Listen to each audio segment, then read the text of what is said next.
සුබ දවසක් කියලා පිළිගන්නවා අදත් ඔයාලා හැමෝටම. ඉතින් ඔයාලා අදත් එකතු වෙලා තියෙන්නේ Scrafy Technology YouTube channel එකත් එක්ක. ඉතින් ඔයාලා දන්නවා ඔයාලට එදිනෙදා ජීවිතේදී වැදගත් වෙන ගොඩක් දේවල් ගැන මම වීඩියෝස් අරන් එනවා කියලා. ඉතින් අදත් මම ගෙනල්ලා තියෙන්නේ ඔයාලට ගොඩක් වැදගත් වෙන දෙයක් ගැන. ඉතින් ඔයා දන්නවා අපි සාමාන්‍යයෙන් ෆෝන් එක කියන දේ ඇතුලේ අපේ බැංකු ඩීටේල්ස් ඒ වගේම අපේ වැදගත් ෆොටෝස් වීඩියෝස් ඒ වගේම අපේ ගොඩක් පෞද්ගලික දේවල් තියෙනවා. ඉතින් ඔයා දන්නවා අපි සාමාන්‍යයෙන් එක වැඩවලදී අපි එක වෙබ්සයිට් ඇතුළට යනවා. ඉතින් මේ එක වෙබ්සයිට් වලින් අපි නොදැනුවත්කමින්ම අපේ ෆෝන් එකේ ගොඩක් ඇක්සස් ගන්නවා. ඒ කියන්නේ අපේ ෆෝන් එකේ contact details, එහෙම නැත්නම් බැංකු details, photos videos වල ඇක්සස්. ඉතින් මේ වගේ ගොඩක් දේවල් ඔයා නොදැනුවත්කමින්ම මේ වෙබ්සයිට් ඇතුලෙන් ගන්නවා. ඉතින් මේ දේ වෙන්නේ ඔයා පාවිච්චි කරන බ්‍රවුසර් එක. ඒ කියන්නේ ඔයා ඉන්ටර්නෙට් යන්න තැනට පාවිච්චි කරන බ්‍රවුසර් එක මත තමයි මේක තීරණය වෙන්නේ. ඉතින් අපි බලමු. ගොඩක් වෙලාවට අපි Google Chrome කියන app එක තමයි ඉන්ටර්නෙට් යන්න පාවිච්චි කරන්නේ.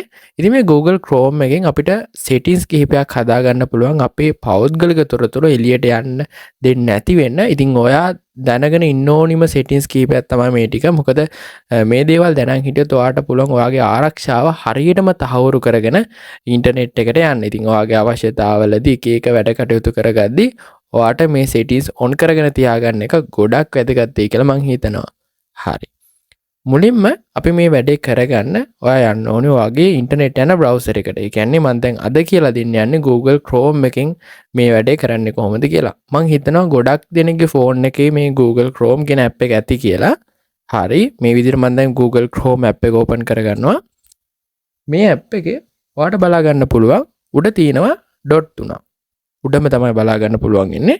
මේක මේ විදිහට ක්ලික් කරගන්න. හරි. මෙතනදී ඔයාට පල්ලෙන් තියෙනවා settings කියලා එක. ඔයාට බලා ගන්න පුළුවන්. මේක ක්ලික් කරගන්න. හරි.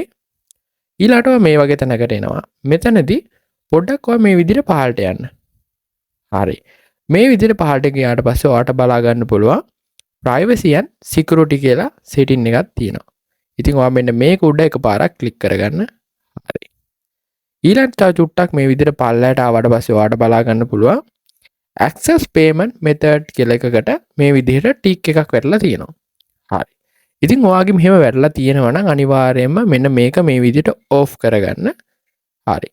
ඉතින් දැන් මේක off කරගත්තනේ. මම කියන්නම් මේකෙන් මොකද්ද වෙන්නේ කියලා. ඔයා ගොඩක් වෙලාවට එක වෙබ්සයිට් වලට යනකොට සමහරක් වෙලාවට ඔයා නොදැනුවත්කමින්ම මේ ටික් එක on කරලා තියෙනවා නම් ඔයාගේ payment method එකක් අපි හිතමු ඔයාගේ ෆෝන් එක ඇතුලේ ඔයාගේ බැංකු ගිණුමක් මොනවා හරි විදිහකට ඔයා ෆෝන් එකට කනෙක්ට් කරලා තියෙනවා කියලා මේක ඔන් කරලා තියෙන එකෙන් වෙන්නේ සමහරක් වෙලාවට ඔටෝමැටිකලිම ඔයාගේ බැංකු account එකෙන් සල්ලි කැපෙන්න පුළුවන්. ඒ කියන්නේ මොනවා හරි ඔයා දැකලා ඇති මේ iPhone එක ගන්න මෙන්න මේක ඇක්ටිව් කරන්න මේ SMS එක කෙටි පණිවිඩයක් ලබා ගන්න මෙන්න මේ කෝඩ් එක ඇක්ටිව් කරන්න මෙන්න මේ වගේ ඒවා ඔයාට අනිවාර්යයෙන්ම මැසේජ් විදිහට ඇවිල්ලා ඇති. ඉතින් මේ වගේ ඒවා ඔයා ක්ලික් කරනකොට පොඩි සබ්ස්ක්‍රිප්ෂන් විදියට ඔයාට කියනවා ඇති මෙන්න මේ මුදල දවසට රුපියල් 50යි දවසට රුපියල් 100යි එකක ඔයගේ ඇවිල්ලා ඇති. ඉතින් මේක ඔයා ඔන් කරලා තිනවා කියන්නේ ඔයාගේ account එකෙන් ඔටෝමැටිකලි මේ මුදල කැපෙනවා. ඉතින් ඔයා දැන් මේක off කරලා තිනවා කියන්නේ ඔයාගේ අවසරයක් නැතුව කිසිම විදිහකින් payment method එකකට access කරන්න බෑ. ඉතින් ඒ නිසා අනිවාර්යෙන්ම ඔයා මෙන්න මේ setting එක හදාගෙන ඉන්න එක ගොඩක් වැදගත් වෙනවා. හරි. ඊළඟට ඔයාට බලා ගන්න පුළුවන් තව චුට්ටක් මේ විදිහට උඩට ආවට පස්සේ ඔයාට බලා ගන්න පුළුවන් මේ විදිහට send a do not track request කියලා setting එක. ඉතින් මේ විදිහට ඔයාගේ අනිවාර්යයෙන්ම තියෙනවා චුට්ටක් උඩට ඇවිල්ලා බලන්න. හරි. මේක මේ විදිහට ක්ලික් කරලා මෙන්න මේකත් ඔයා off කරගන්න ඕනි. හරි. මම දැන් කියලා දෙන්නම් මේකෙන් මොකද්ද වෙන්නේ කියලා. මේකෙන් වෙන්නේ අපි හිතමු මොකක් හරි වෙබ්සයිට් එකක් ඇතුළට ගියා කියලා. මේ වෙබ්සයිට් එකකින් ඔයා ඔටෝමැටිකලිම ට්‍රැක් කරගන්නවා. ඒ කියන්නේ ඔයා ඉන්නේ කොහෙද? ඔයා මොකද්ද කරන්නේ? මේ හැමදේම ඔයා ගැන තොරතුරු මේ වෙබ්සයිට් එකේට බලා ගන්න පුළුවන්. ඉතින් මේක ඔන් කරලා තිබ්බොත් ඉතින් ඔයා මේක ඔෆ් කරලා තියනවා කියන්නේ යාලට කිසිම විදිහකින් බෑ ඔයා මොනවද කරන්නේ? ඒ වගේ දේවල් හොයාගන්න. ඒ නිසා අනිවාර්යෙන්ම මේකත් ඔෆ් කරගෙන තියෙන එක ගොඩක් වැදගත් වෙයි. ඊළඟ setting එක ගැන කතා කරන්න කලින් අපි මේකෙන් back වෙන්න ඕනේ. හරි. ඊළඟ setting එක විදිහට මම කියා දෙන්න යන්නේ අපි යන වෙබ්සයිට් ආරක්ෂිත වෙබ්සයිට්ද කියලා හොයාගන්න ක්‍රමයක් ගැන. ඉතින් ඔයාට මේ විදිහට මෙතන ගහගන්න පුළුවන් website safe checker කියලා මේ විදිහට. ඉතින් ඔයාලට බලා ගන්න පුළුවන් මේ විදියට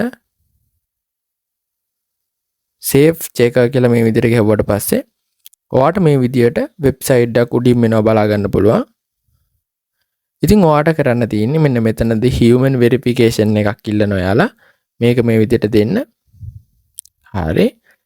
මේක මේ විදියට දුන්නාට පස්සේ ඔයාට බලා ගන්න පුළුවන් මෙන්න මේ වගේ වෙබ්සයිට් එකක්. ඉතින් ඔයා හිතන්නවා මොකක් කර වෙබ්සයිට් එකකට යනවා කියලා. ඔයාට කරන්න තියෙන වෙබ්සයිට් එක ආරක්ෂිත වෙබ්සයිට් එකක්ද කියලා බලා ගන්න. ඒ වෙබ්සයිට් එකේ link එක ඔයාට පුළුවන් මෙන්න මෙතනට ගෙනල්ලා place කරන්න. ඊට පස්සේ මේ analyze කියන බටන් එක click කරාට පස්සේ ඒ වෙබ්සයිට් එක ආරක්ෂිත වෙබ්සයිට් එකක්ද කියලා හරියටම දැනගන්න පුළුවන්. හරි. ඉතින් මං හිතනවා අද මම කතා කරපු දේවල් ටික ඔයාලට ගොඩක් වැදගත් වෙන්නේ නැති කියලා. ඉතින් මේ වගේ වීඩියෝස් හැමදාම මම මගේ YouTube channel එකෙන් අරන් එනවා. ඒ නිසා අනිවාර්යයෙන්ම අපිව subscribe කරලා ඉන්න අමතක කරන්න එපා. ඒ වගේම තමයි subscribe button එකට ඉස්සරහා තියෙන bell icon එකත් click කරලා තියාගන්න. එතකොට මම මේ වගේ වීඩියෝ එකක් දාපු ගමන් ඔයාට notification එකක් මාර්ගෙන් phone එකට ගෙන්න ගන්න පුළුවන්. ඒ වගේම TikTok එකත් අපිව ගිහලා follow කරන්න. මොන හරි නොදන්න දෙයක් තියෙනවා නම් අනිවාර්යෙන් පල්ලෙහින් comment එකක් දාන්න අමතක කරන්න එපා. ඔයාගේ comment එක ගොඩක් මට වැදගත් වෙනවා. එහෙනම් අපි හෙටත් මේ වගේ අලුත් වීඩියෝ එකකින් හම්බෙමු. හැමෝම පරිස්සමින් ඉන්න.